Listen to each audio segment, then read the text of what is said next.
Hello, my name's Kurt, and this is Simple Shop Creations. And in this video series, I'm going to go through the steps on how I produce multiple copies of this style of cutting board.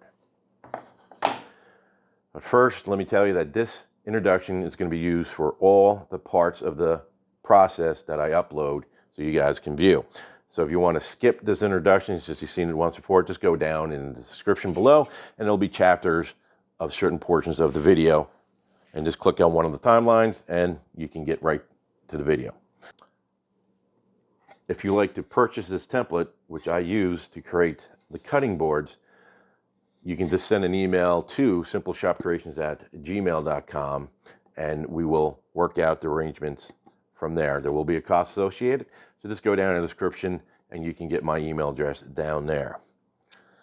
In addition, there will be above me what part of the video this is and what process or what step we are in the process of batching these small cutting boards out. So with that, let's go ahead and continue on with the video series on how to mass produce these cutting boards. Welcome to part 5, bandsaw and routing.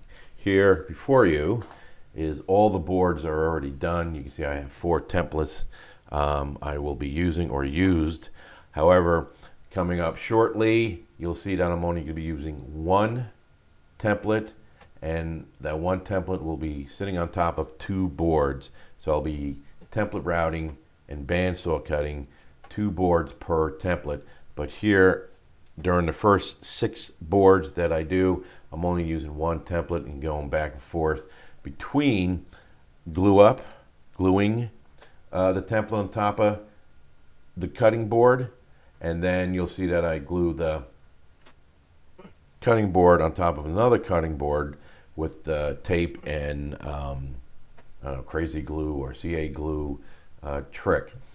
And then I'll go to the bandsaw, we'll trim around as much as we can, and then we'll go over to the router, and then we'll do a flush trim bit to flush everything up. Now here, since the cutting boards are 12 and 5/16 of an inch long, and the template is 12 inches long, what you need to do is subtract the template or the 12 inches from 12 and 5/16, which gives you 5/16, and then you want to divide that in half, which I believe gives you 5 and 30 seconds, so you can center it evenly from end to end. That way your walnut end caps are even or look even when looking at them. So here we're at the bandsaw, and we will talk about the bandsaw. It's a Riken 14-inch bandsaw. Was it a 10-326? We're using a 3/4 inch Timberwolf blade that usually stays on there because I really don't do too much template routing or template cutting on this. I usually use it for resawing wood or in logs and stuff like that. Now here we're at the routing table. Again, that routing table is from Rockler, and the router is a 3 1/4 horsepower Porter with a 7518, and we're using a 2-inch Freud flush trim bit with a 1/2 inch shank. And you see I'm just following it around and around and around and until it gets nice and flush trimmed. And then we're going to go back and remove the 2-sided tape, or the mock-up of the 2-sided tape. You see I'm using a wooden wedge because it will not, so we say, dent the wood as much. And then we'll just remove the tape, and we'll do the process over again another 2 more times. So when you do, or if you do decide to order this particular template, you know, you buy one and then you make yourself a master one out of hardwood, so you can duplicate the template over and over again and put your master template somewhere safe. That way you always have it, and you always can make new ones when these wear out, especially if you're using MDF, which eventually they will wear out. Now you can see there looks like a little black smudge on the template there in the middle there. That's basically my center point. So when I align that red ruler back there, I know it's in the center of the template, so that way I can get it nice and even. The two walnut end caps are nice and even on either side. So again, you can see we're using the CA glue or whatever crazy glue method with tape, and that seems to work quite well. Now here, when you add the second board to the other cutting board, you want to line up end to end, and also you want to line up the hard maple to one side of the other hard maple. So one side is flush. One side of the hard maple is flush with one side of the hard maple, and then just make sure the two end caps are even on either side, and then you progress over to your next step, which in this case will be the bandsaw again. And here we are again with the bandsaw, and we're going to be doing this again one more time. After the bandsaw, we will go to the router and we will flush trim everything up.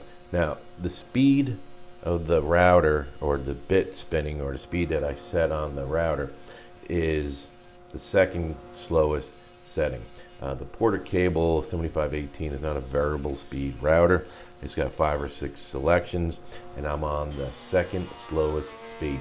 I did try the slowest speed and it didn't seem to work too much, so I'm up at the second slowest speed of the router, and you can see there it's not really leaving any burn marks, and it works well. You can see that it just works fine. You don't have too much tear out, but tear out is a possibility on this type of cutting board that you're using, especially on the walnut. So here we are, we're back at taking apart the cutting boards again, and we're going to do the process one more time, and then we'll be done with the 6 boards, and then we'll go on to a different type of routing, which we'll see in just in a few minutes.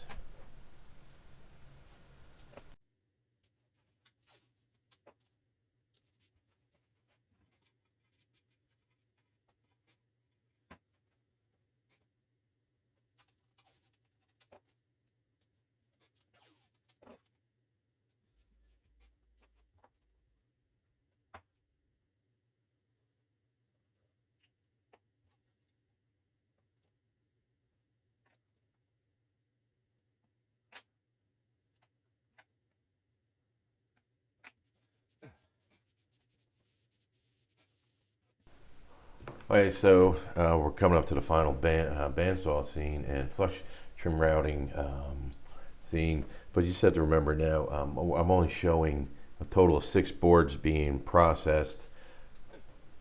In the beginning of the video, you notice that I had 4 templates, so what I did was, once I got these 6 done, I just did the same thing with the 4 templates and just did it all at once to get them all knocked out. Now again, we're coming up to the bandsaw, and there we are, we're cutting again. Then we're going to go to the flush trim bit here in a few seconds, 10, 15, 20, 30 seconds. And however, when we go to the flush trim routing process, you will notice a mishap that happens, which will be coming up here in a few seconds, so wait for it. And now wait for it, and whoop, there you go. That's what can happen with this type of routing. So coming up next, we're going to switch that flush trim bit to a 3/8 inch round over bit, as you see here. And for me to determine the proper round over, I'm using that board that just had the mishap of the end cap that splintered away. So I'm using that cutting board to set the height of the round over bit. Now the round over bit again is a 3/8 inch bit, 1/4 inch shank, and it's a Ryobi bit. I had to change the collet on the Porter Cable to the 1/4 inch size collet. Now here we're just going to go through all 14 boards of doing that round over bit on either side of the board, and that's it basically for this part of the video. coming up next in our next video will be sanding, and a whole lot of sanding it will be. We go through the various grits and all that stuff here. Now notice the wood chips. So once in a while I'll collect those wood chips and I'll put them in a box. They're great for starting a fire in your fireplace or fire pit or whatever you have to want to start a fire with. They're really good chips to start if they're very dry, and you just can flick a match on them or some type of striker and it'll flare up. Notice too that I'm not wearing my apron. I'm wearing a flannel there because it's a little cold in the garage. That day we had some storm come by and really dipped the temperature in my region here, so that's why I have the flannel on and not the shop apron that I normally wear. Alright, so let's talk about the router table again. That router table came from Rockler. The top is, I think, a 1 3/8 inch phenolic top, and the router lift is an Incra Master 2 router lift, and the dimensions of that plate, or the router plate, is 8 1/4 by 11 3/4. Normally, you're probably used to seeing a 9 1/4 inch width by 11 3/4 inch router lift, but in this case here, since I bought the Rockler table, I had to buy the smaller router lift. Actually, I flipped it. I bought the router lift first, then I bought the table because it was on sale a few years back, and it took me probably about 18 months to put together this table. I bought the big quarter cable first, found it on sale, so I picked it up. Then the table went on, not the table, but the lift went on sale, and then that pretty much locked me into buying a Rockler router table here, which I waited till when it went on sale, and now I have the complete package there. I bought that on-off switch separate, so there you have it, the Rockler router table in use. It's good. It works fine. You see that it moves because I didn't buy the wheels that were suggested with it. So the wheels I have, these little small gray ones that are not too, they don't hold too well when you lock them up. So plus there's not a lot of weight on that table either, so it'll move a little bit. So you just have to be, we're just aware of that, and you can see it works perfectly fine. As you can see, those wood chips starting to pile up, so I'm going to push them into a Shop-Vac that's hanging out in the back there. That's my fantastic dust collection for the router table, is the Shop-Vac. Now, as I stated before, a minute or two ago, in part 6, we're going to be doing sanding. Nothing but sanding. We're going to sand down all 14 of these boards. You see here in a minute or two that I'm going to be finishing up the routing of the edges, and I'll just plop down the 14 boards on top of this router table.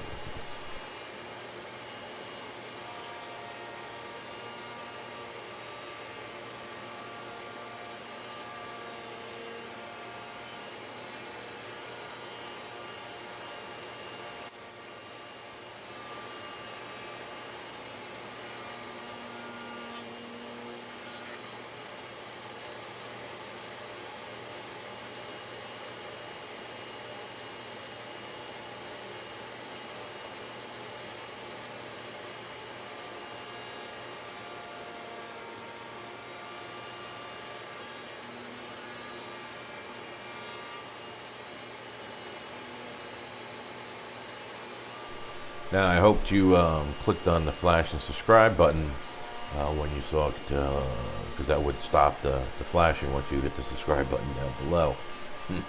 But here we go. We're coming up to the end here again. You'll see me just plop down the 14 boards here in a few seconds. So come back and view part 6, the sanding portion, and I hope everyone has a wonderful and healthy day. We will see you in part 6.